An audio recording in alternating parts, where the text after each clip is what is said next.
Our next speaker is Reva Simon. She is the author of Iraq Between Two World Wars, a book which, when it came out, was really a breakthrough and of tremendous use to many of us in the field. Another one of her books is Spies and Holy Wars, the Middle East in 20th Century Crime Fiction. You should all read that. And she's a co-author of Conflict, Conquest, and Conversion, 2,000 Years of Christian Missions in the Middle East, and co-editor of The Jews of the Middle East and North Africa in Modern Times. She was Associate Director of the Middle East Institute in Columbia, and taught at Columbia, Ramaz, and Yeshiva University. Her topic for today is the challenge of missionary education for girls.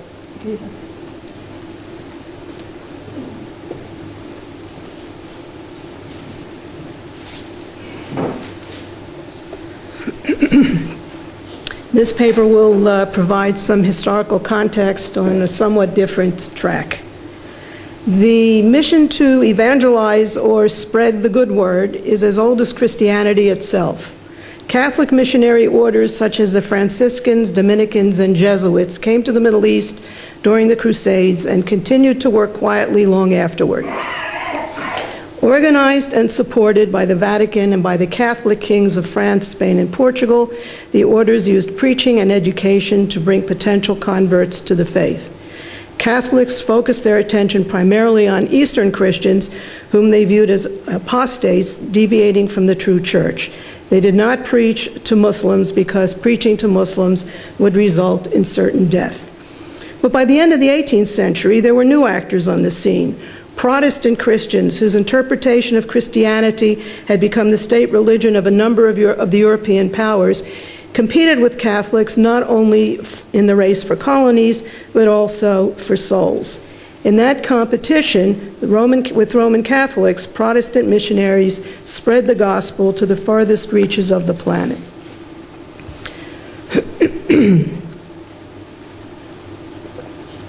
This spurt of Protestant missionary activity occurred at a time of religious, political, economic, and social change. The Great Awakening in America and evangelical revivals in England, the French Revolution and Napoleon's advance through Europe, the Industrial Revolution and entrepreneurial capitalism in Western Europe, and the changing role of women in European society. Some British Protestants predicted the imminent fall of the papal Antichrist in Europe to be followed by the second coming and the final judgment. These millennialists preached that not only was time ripe for the onset of the millennium or end of days, but that man could move events along rather than await divine intervention. For them, conversion of the Jews was integral to the divine plan, and even more so if Jews accepted Jesus after being restored to the Holy Land. Protestant missions began at home and then spread to the Middle East. In 1792, Baptist organizations began discussions about missionary work, and 3 years later formed the Particular Baptist Society for the Propagation of the Gospel Amongst the Heathen, which used practical business models of the trading companies. The organization formed voluntary societies to recruit, fundraise, and provide support for overseas missions. The London Missionary Society was also started in 1795, and soon after, other missionary organizations were established in Scotland, Germany, Denmark, Switzerland, and America, all of which began to send missions abroad. In the beginning, Protestant missionary organizations in Britain, Germany, and the United States were linked, and some were initially interdenominational. Many shared subscribers and information about practical matters. The groups established close relations through correspondence, publications, marriage, and even the creation of missionary dynasties. These were the years of a reaction to Enlightenment rationalism. It was an era characterized by a return to religious piety, Bible reading at home, and the establishment of countless voluntary religious associations. The development of voluntary societies, what today we might describe as non-governmental organizations or NGOs, emerged during a period when religious association became a matter of individual choice. With the fragmenting of Protestantism into different churches and the weakening of the old Christendom model of church-state unity, mission enthusiasts moved toward active evangelization as a way of getting people to join churches rather than assuming they would remain in the family tradition.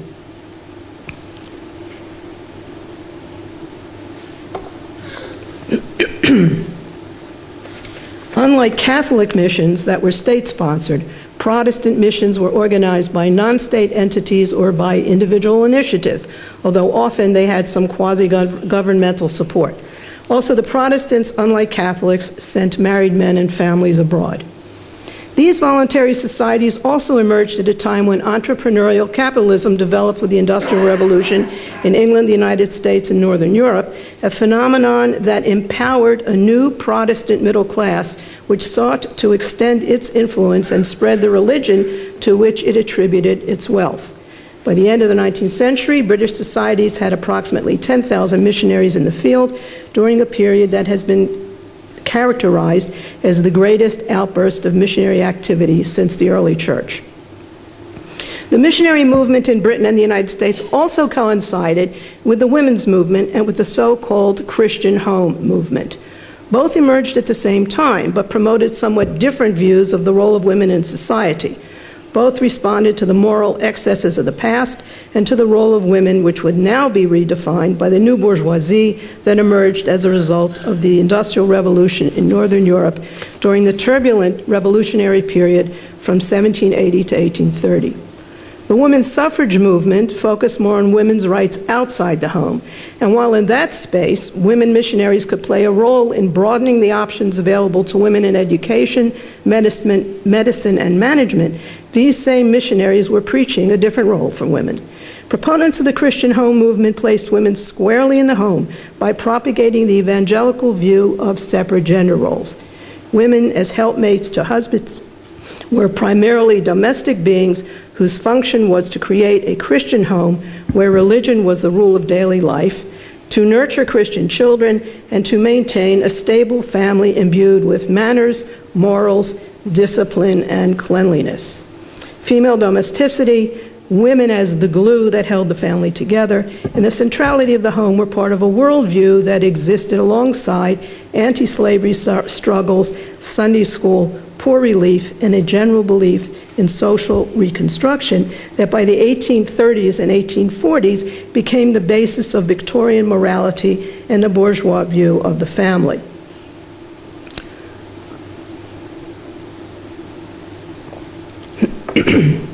These, what we would call middle-class values, were promoted as the only way to live and were publicized through women's magazines, missionary tracts, sermons, and Christian meetings.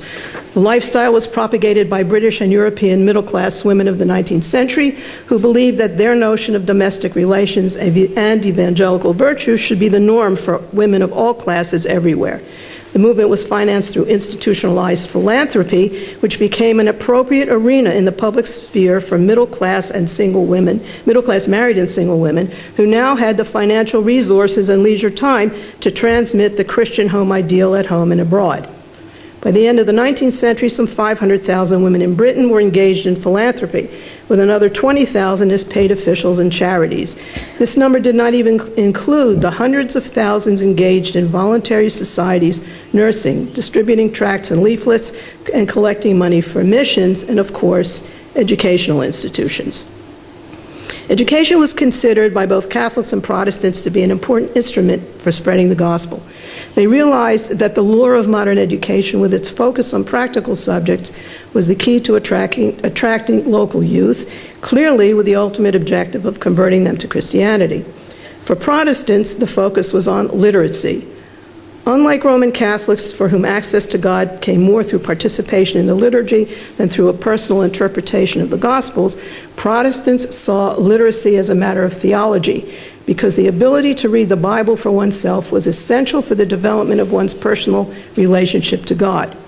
In practical terms, this emphasis on individual prayer and Bible reading led to translations of the Bible into local vernaculars, from Greek, for example, into Hebrew, Arabic, and Ladino.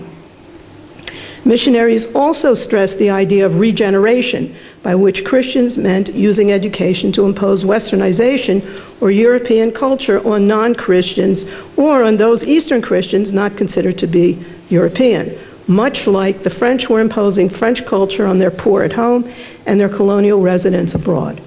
Modernize these people, advocated the Protestants, make them a living advertisement for Protestantism, and conversion would surely follow.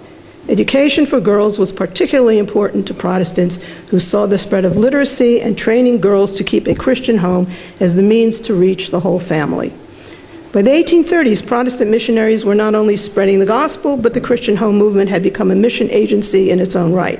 Mission wives had the obligation to raise their children as witnesses to the world, to be living, bright examples of the doctrines of Christianity, and as such carried on work just as important as that of their ordained husbands. They spread the word by example and through home visits, and when visits, in addition to family obligations, became too onerous, missionary wives established groups to reach women, day schools, and later boarding schools to educate girls. They taught literacy and Bible study to girls, and in addition stressed cleanliness, discipline, and order. Missionary women also taught sewing and needlework, a popular subject sought after by the women. Here the goal was twofold.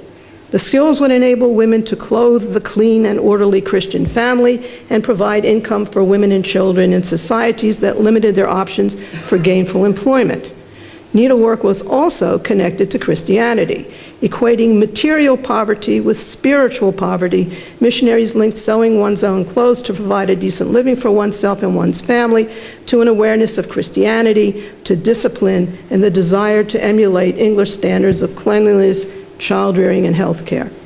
We see a good example of this Protestant mission work in Jerusalem, where one organization, the London Society for the Promoting of Christianity Amongst the Jews, or the London Jews Society, today called the Church's Ministry Among the Jewish People, directed its efforts to Jews abroad after making little headway in converting Jews in England. It had begun work amongst Ashkenazi immigrants in London who were poor, unemployed, and spoke little English. But after rabbis prohibited Jews from visiting missionaries or sending their children to their schools, the organization directed its efforts to the Middle East. Members of the organization began to work in Jerusalem in the 1840s when, as a consequence of the Anglo-Ottoman diplomacy, the Ottomans permitted the establishment of an Anglican bishopric and a British consulate in the Holy City. The bishopric was first offered to and declined by Alexander McCall, one of the early missionaries of the London Society, but whose daughter, Elizabeth Ann McCall Finn, who was also the wife of the first British consul in Jerusalem, would play an important missionary role in the city.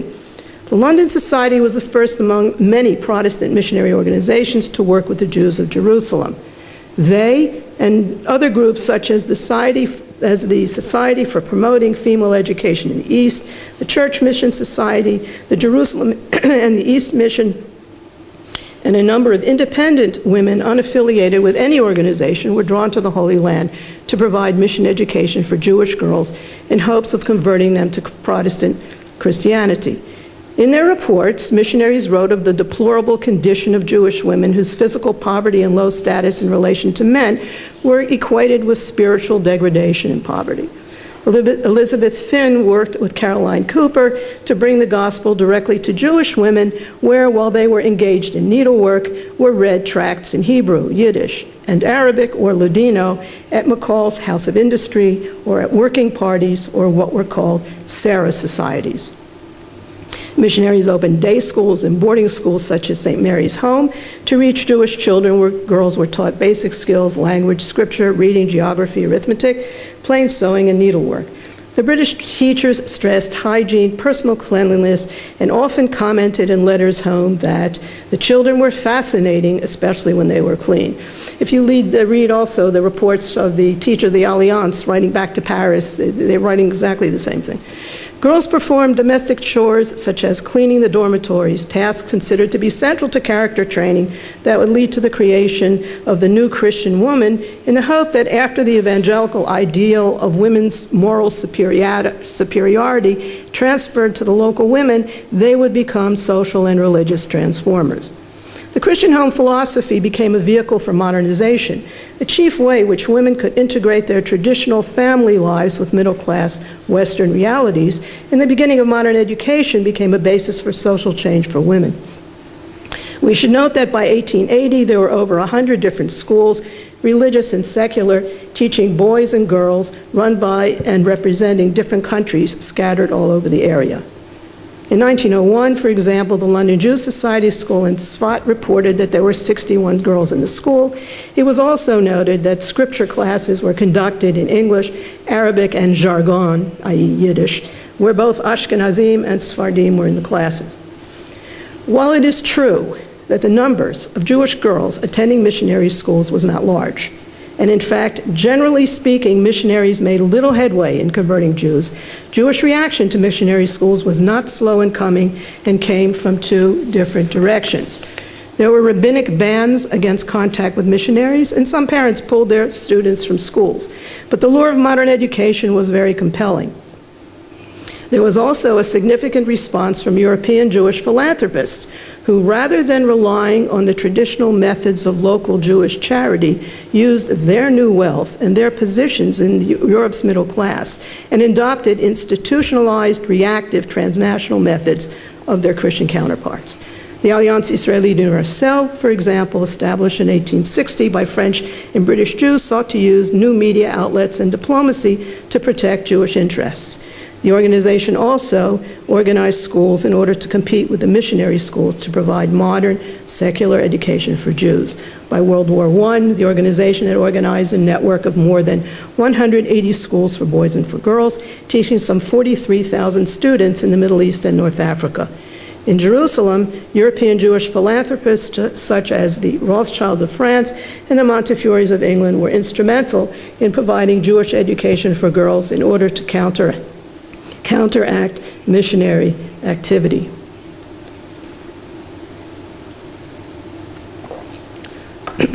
It is interesting to note that not only did Western European Jewry adopt the methods of business and philanthropy as did their Christian counterparts, but they also transmitted through their schools what they saw as those values that had become appropriate normative European middle-class values. While it was claimed that teaching Jewish women handicrafts would minimize male interest in the school and thus prevent it from becoming a focus of public dispute, the focus of education for girls was to be literacy in order to read prayers and the regeneration of Middle Eastern Jewish women toward what Western European Jews saw as the womanly ideal. As Professor Shiloh points out in her important book, Princess or Prisoner, the curriculum included not only sewing and embroidery, but also cooking, domestic sciences, ironing, and laundering, all subjects developed in England during the second half of the 19th century. The goal was to bring up girls to be capable, good Jewish women, worthy daughters and mothers in Israel, goals much like those embodied in the Christian home movement, values that adhered to tradition and were pretty much consistent with traditional Jewish family life, and women's role as subservient to the needs of the family.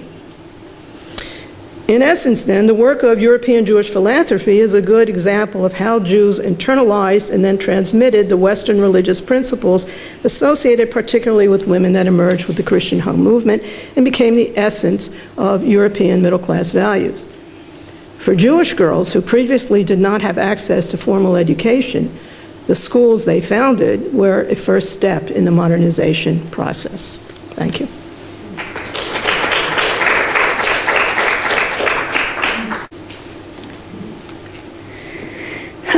Our next speaker will speak in Hebrew. Dr. Afnan Masarwa Soror, היא סיימה דוקטורט אצלנו באוניברסיטה העברית בסוציולוגיה של החינוך, נכון? ותחומי המחקר שלה הם ידע מגדר ודת, תוכניות התערבות לגיל הרך, מגדר ואסלאם. היא מרצה ומדריכה פדגוגית במכללת אל-קאסמי לחינוך. אלה מכם שלא מכירים את מכללת אל-קאסמי, מכללת אל-קאסמי בבאקה אל-גרבייה היא המכללה הערבית הראשונה שהוכרה על ידי המל"ם, המועצה להשכלה גבוהה, מל"ג, כן, מועצה להשכלה מל"ג, מועצה להשכלה גבוהה, ומי שלא ביקר שם זה באמת מוסד מאוד מאוד מרשים. והיא גם היא מעריכה תוכניות חינוכיות לגיל הרך, והנושא שלה, her topic today is knowledge, gender and religion, challenging the gender order through religious and modern knowledge. I'll remind you that those of you who don't hear Hebrew, you can put on your earphones.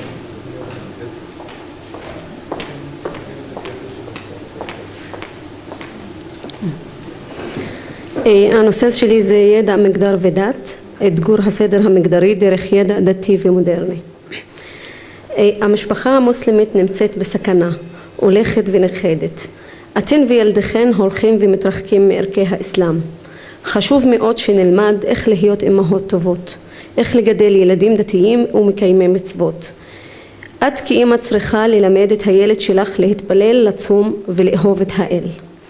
בדברים אלה בנתה מייסה מנחת התוכנית הדתית שהועברה במסגד כפר שמס אל 25 האמהות אשר התקבצו בעולם הגדול של המסגד בשיעור הראשון. דבריה שנאמרו בקול חזק וכריזמטי מביעים אכזבה מהמצב שאליו הגיעה המשפחה המוסלמית, אכזבה אשר דחפה אותה להעביר את תוכניתה. הרצאה זו היא חלק ממחקר הדוקטורט שהתחקה אחרי לימדתן של נשים פלסטיניות מוסלמיות במסגדים, תופעה אשר הולכת ומתרחבת בעולם האסלאמי ובקרב קהילות מוסלמיות במדינות המערב. המחקר התחקה אחרי השתתפותן של אמהות מכפר שמס הממוקם במזרח ירושלים בשלוש תוכניות חינוכיות דתיות המועברות במסגד הכפר. התוכניות מכוונות לכינון אם ורעיה דתית. במהלך ההרצאה אציג את המודל החינוכי המקודם באחד מהתוכניות שחקרתי, תוכנית חינוך חכם, ואתחכה אחר התפיסות והפרקטיקות האסלאמיות והמודרניות התמונות במסרים המועברים בשיעור, ואבחן את האופן שבו משתמשות האמהות והמנחה במסרי התוכנית בכינון תפיסותיהן בנושא. הנתונים שיוצגו מתבססים על 25 ראיונות שנערכו עם המשתתפות ועל יומני שדה אותם תיעדתי במהלך לימודיי המשותפים יחד עם הנשים למשך 3 שנים. מייסה בחרה לקרוא לתוכנית חינוך חכם בעקבות ספרו של לארי קווינג, סמארט דיסציפלין, המכוון להורים ומחנכים ונשען על תיאוריות פסיכולוגיות. כפי שכבר ברור, התוכנית המוגדרת כתוכנית דתית ומכוונת על פי מייסה להכשיר אמהות לחכים בית אסלאמי מתבססת על ידע מערבי לצד ידע מסורתי.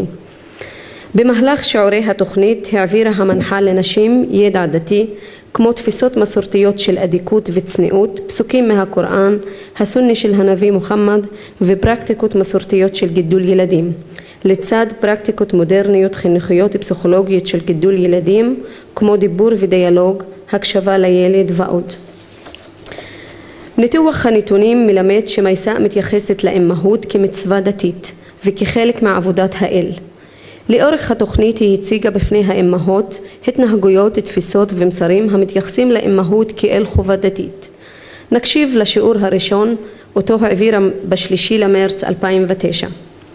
בתחילת השיעור הסתכלה מייסה לעבר הנשים המתיישבות על כיסאות פלסטיק ומחזיקות בידן מחברות ואפרונות, ואמרה בקולה הרגוע והנמוך: חינוך ילדים הוא חלק מעבודת אלוהים, גידול ילדים הוא מצווה דתית, כמו ההליכה שלך בין אזורי הספה ולמרווה, הכוונה ההליכה בעת העלייה לרגל במכה. ככל שאת משקיעה יותר, את מקבלת תגמול מאלוהים. תגידו לי, מה יעזור אם אתן מתפללות את 5 התפילות שציווה אלוהים במסגד אל-אקצא, אבל הילדים שלכם לא מתפללים, ואתן מדברות בלי הפסקה בטלפון? למשמע דברי השאלה דלל, מה זה קשור לדבר בטלפון? מייסה חייכה והשיבה: אם את רוצה שאלוהים יקל עלייך בחינוך ילדייך, אל תרחלי, אל תתאפרי, הסתובבי בלבוש דתי, כי הכל קשור ביחד. אם את מיישמת את דברי אלוהים, הוא ייתן לך ילדים הגונים וטובים. אם הילדים יתנהגו בצורה לא טובה, זה עונש. זה סימן שטעית והכעסת את האל.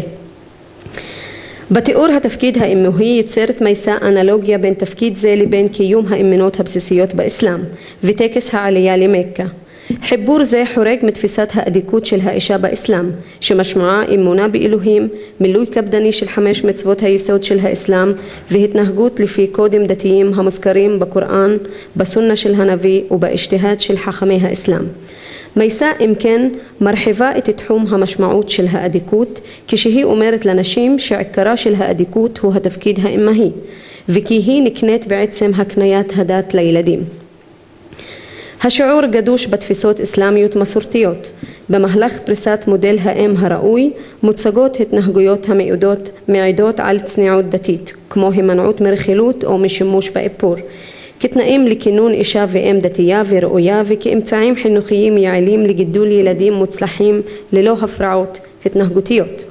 לפי מייסה, התנהגויות שליליות של האם נובעות מאדיקות רופפת והן משפיעות לרעה על חינוך הילד ומובילות להתנהגות רעה.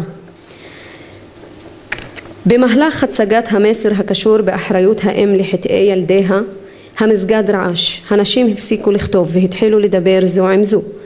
ח'אלד הרימה יד רועדת ומיד קיבלה ממייסה את רשות הדיבור. בני היחיד לא מתפלל, הוא לא דתי. היא השתתקה, נשמה עמוק והמשיכה.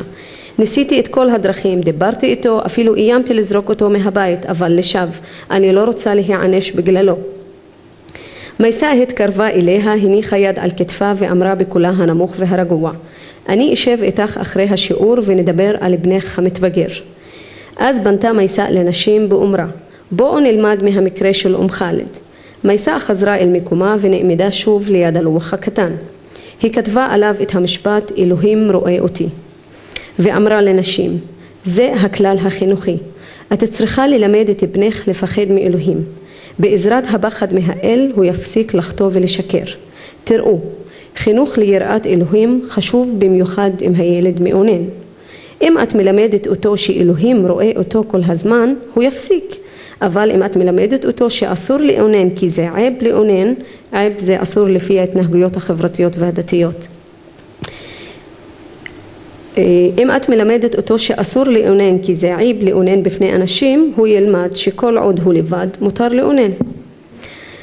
החדרת יראת האל בילדים לא מצוינת במפורש בכתבים האסלאמיים כחלק מהתפקיד האמהי.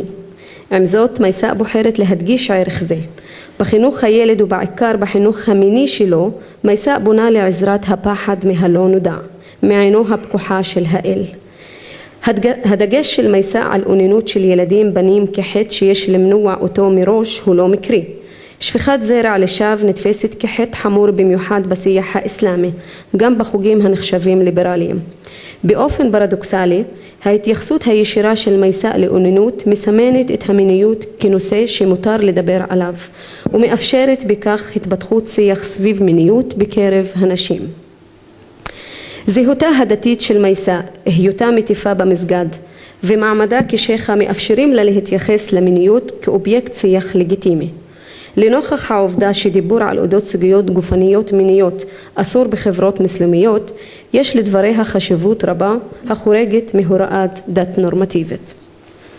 מייסה ממשיכה לנצל את השיח המסורתי לאתגור תפיסות מסורתיות. לקראת סוף השיעור היא מאתגרת את התפיסה של אמהות טבעית, הנפוצה בדת האסלאם ובתרבותה. היא בונה לנשים ואומרת, לכולכן יש ילדים. כל אישה מאיתנו שהחליטה להתחתן צריכה לשלם מס, שהוא גידול וחינוך ילדים. הלוואי שהמס הוא רק חיתולים, הנקה, חוסר שינה, אוכל טוב וכסף למימון הוצאות הילדים. אחיותיי, החוכמה היא בחינוך. נכון, אלה דברים חשובים והם חלק מעבודת אלוהים, אבל זה לא העיקר. אלה דברים מובנים מאליהם. השאלה החשובה כאן, מהו חינוך ילדים? מה התפקיד שלנו כאמהות? זה מה שאני הולכת ללמד אתכן בשיעורים הבאים. מדבריה של מייסה אפשר ללמוד על המעבר מתפיסה אסלאמית של אמהות לתפיסה מודרנית שלה. מייסה מקנה משמעות חיובית למס שאישה משלמת על אמהות. חינוך ילדים לדידה צריך ללמוד. לא מדובר בכישרון טבעי או אינטואיציה, אלא בתפקיד נרכש ונלמד. הספרות הפמיניסטית מקדמת את תפיסה זו ומאתגרת את תפיסת התפקיד האימהי כאינסטינקטיבי וטבעי ומציעה במקומה תפיסה של הבניה חברתית. תפיסה זו של אימהות שאותה ביטאה מייסא חורגת מההגדרה האסלאמית המסורתית. על פי הסונה של הנביא מוחמד, מילוי הצרכים הבסיסיים של התינוק, כמו הנקה או שינה מספקת, הן משימות אימהיות בסיסיות ומעשים המזכים את האם בגמול אלוהי. אם לסכם חלק זה, כינון תפיסת האימהות האסלאמית מלמדת מצד אחד על דבקותה של מייסא במשמעות הצרה שמעניק הקוראן לתפקיד האישה, שאינו חורג מנישואין, לידה וגידול ילדים, ודבקות בקוד צניעות האישה, ומצד אחר על קידום תפיסה מודרנית הרואה באימהות תפקיד נרכש. ועתה נפנה למודל החינוכי, אותו מקוננת מייסא במהלך שיעוריה. מייסא הציעה במהלך שיעוריה שימוש בארבע פרקטיקות של גידול ילדים, כמו דיבור והפניה לספרות ילדים. תוך כדי הצגתם היא שייטה בין הצגה של תכנים ודוגמאות אסלאמיים מוסריים לבין הצגת תכנים פסיכולוגיים חינוכיים באמצעות טקסטים פסיכולוגיים פופולריים על אודות גידול ילדים. השיעור השני של התוכנית 10 למרץ 2009. הצחוק של הנשים מהדהד ברחבי המסגד שהדיף ריח רע במיוחד. האווירה החנוכה בקומת הקרקע שבה לומדות הנשים שהחלונות בה סגורים כדי שגברי הכפר לא יראו אותן לא הצליחה לדכא את שמחת הנשים ואת הנאתן משיעוריה של מייסא. טוב, בואו נתחיל אחיותיי, כי היום יש לי רק שעה, אמרה מייסא. היא נקשה אל הלוח מלטפת בדרכה את פניהן וכתפיהן של הנשים ומחייכת לכולן. נכון, היום אני שמחה, כי בבוקר הייתה לי שיחה מעניינת עם הבת שלי, שרצתה שאתלווה אליה אל השוק לקנות בגדים. אני שמחה כי שכנעתי אותה ללכת לבד, כי היא כבר ילדה גדולה. מי מכן יושבת כל יום עם ילדיה ובעלה? היא שאלה את הנשים. דלל החל לשוב לצחוק ואמרה, אני בקושי רואה את בעלי, ותאמיני לי, זה יותר טוב לי. הנשים צחקו יחד איתה, מייסא הסתכלה לעברן במבט כואב ואמרה, ממש חבל, תראו אחיותיי, אחת השיטות החינוכיות המוצלחות ביותר היא ישיבה יומיומית עם הילדים. עדיף גם שהבעל יצטרף לישיבה. את הישיבה עם הילדים צריך לייעד למילוי מצוות האל, קריאת הקוראן ולמידת תעלימו והנחיותיו.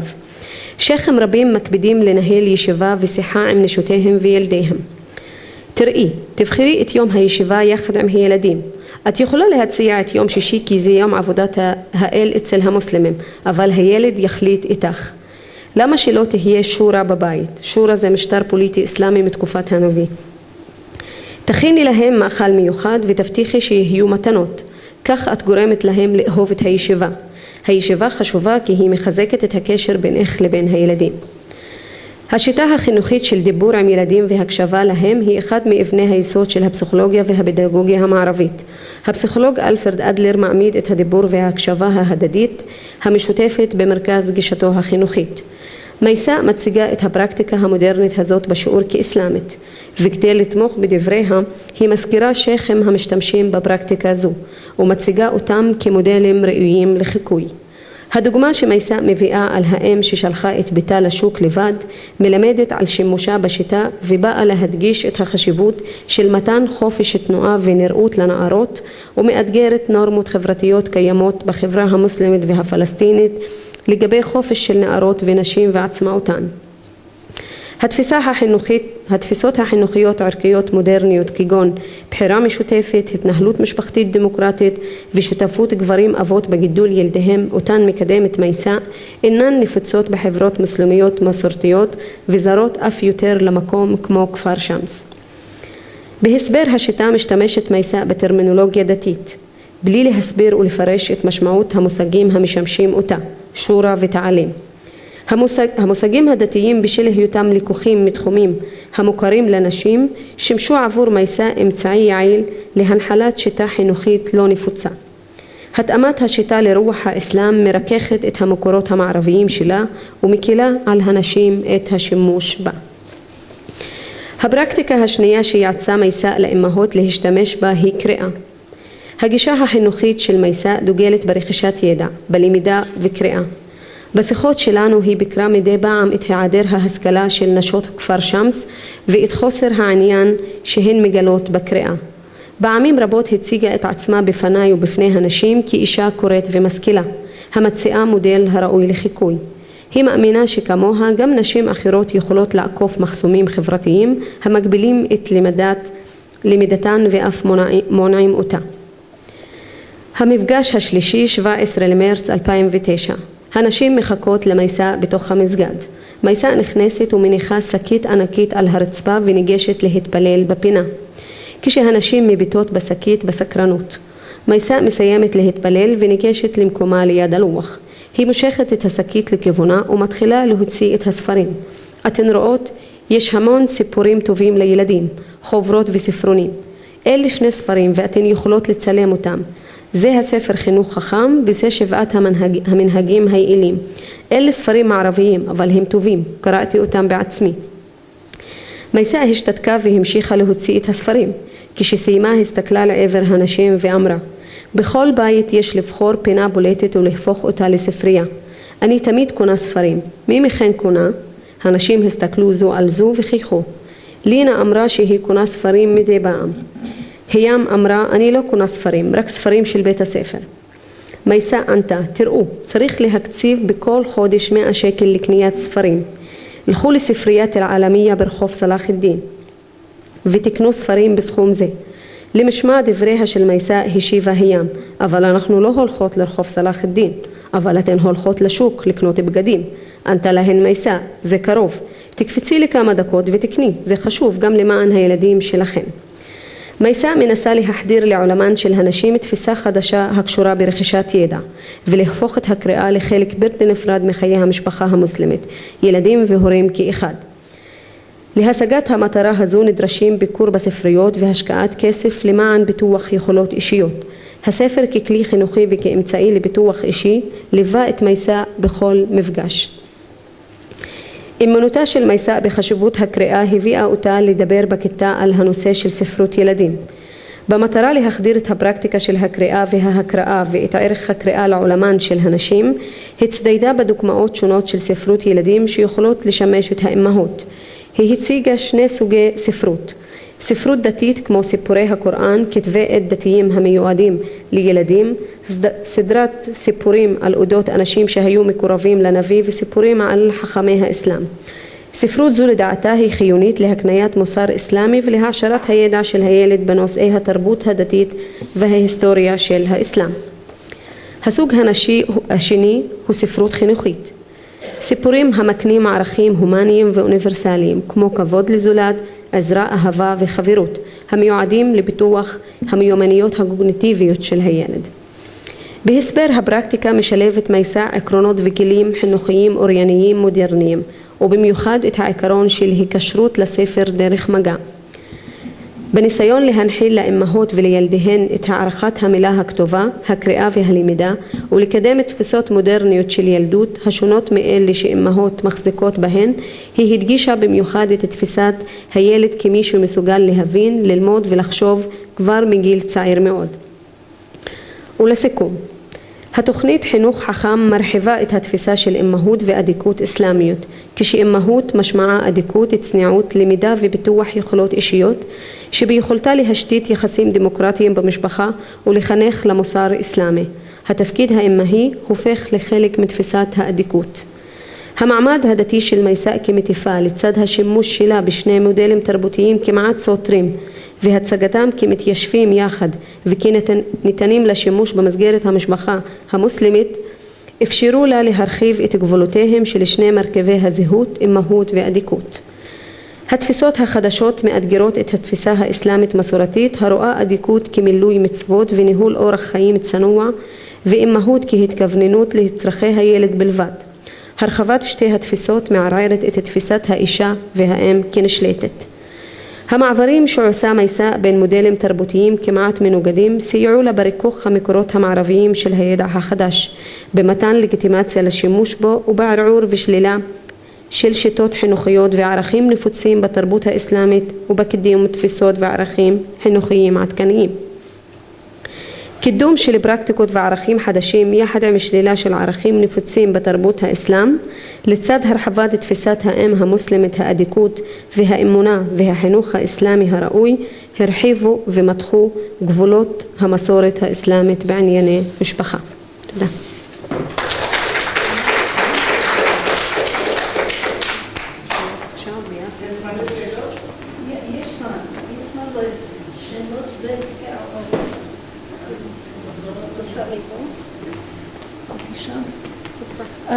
We have time for questions and comments for Afnan and for Riva. And okay, yes. Go ahead.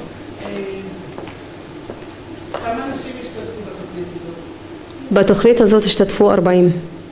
האם הן נשים עובדות? לא. עקרות בית, אמהות. כן. אני חקרתי בכפר 3 תוכניות, רק בכפר הזה, והדוקטורט מתבססת על 3. אבל ברחבי הארץ, כן. בכפר שלי לפחות יש הרבה. אני בעברי, הייתי אחראית על תוכנית אשת חיים במשרד הרווחה, והתוכנית פעילה בעיקר במגזר הערבי. ושם התוכנית ביציאה לעבודה, עולם אחר לגמרי, וחיבור עם האימהות, עבודה, והתנאי כמעט להתקבל לתוכנית, זה שהאימא לא עובדת. זה מעניין לראות איך התוכנית הזאת רצה בכמעט 50 יישובים ברחבי הארץ, וגם במזרח ירושלים, וגם בשועפאט ובית חנינה, שועפאט ובית חנינה. זה מעניין התוכנית הזאת שהיא סביב המסגד, אבל אצלנו, אצל היהודים, יש גם אותו דבר. נכון, תמר אלאור חקרת את זה. זה לא תוכנית ממוסדת, היא לא שייכת לאף גוף. התוכניות האלה התחילו כיוזמות אישיות של שייחה של הכפר, שיזמה שיעורי דת מדי יום חמישי, שהם כבר רצים שנים, וכשראתה שיש כל מיני תוכניות קטנות שנכנסות לכפר דרך העירייה ולשכת הרווחה, אז היא התחילה לפתח כל מיני תוכניות לנשים שכולן מתנהלות בתוך המסגד, וללא קשר מה התכנים שלהם והידע שמעבר בתוכניות, כולן מוגדרות כתוכניות דתיות שמטרתן לחזק את הדתיות של האישה. כן. כן. שייחה זה אשת, זה כמו רבנית. כן. לא שייחה. רבנית זה אישה של שייחה, היא משיגה את זה. היא לא צריכה להיות אשת שייך כדי להיות שייחה כמו ביהדות. שייחה היא כל אישה דתית, בעיקר מטיפה, למשל השייחה שאני מתכוונת אליה, היא קבוצה של נשים שהן מגדירות את עצמן כמטיפות דת. הן מעבירות שיעורים במסגדים על דתיות, מפרשות פסוקים מהקוראן. מי ממנה אותה? מי קובע שם שייך?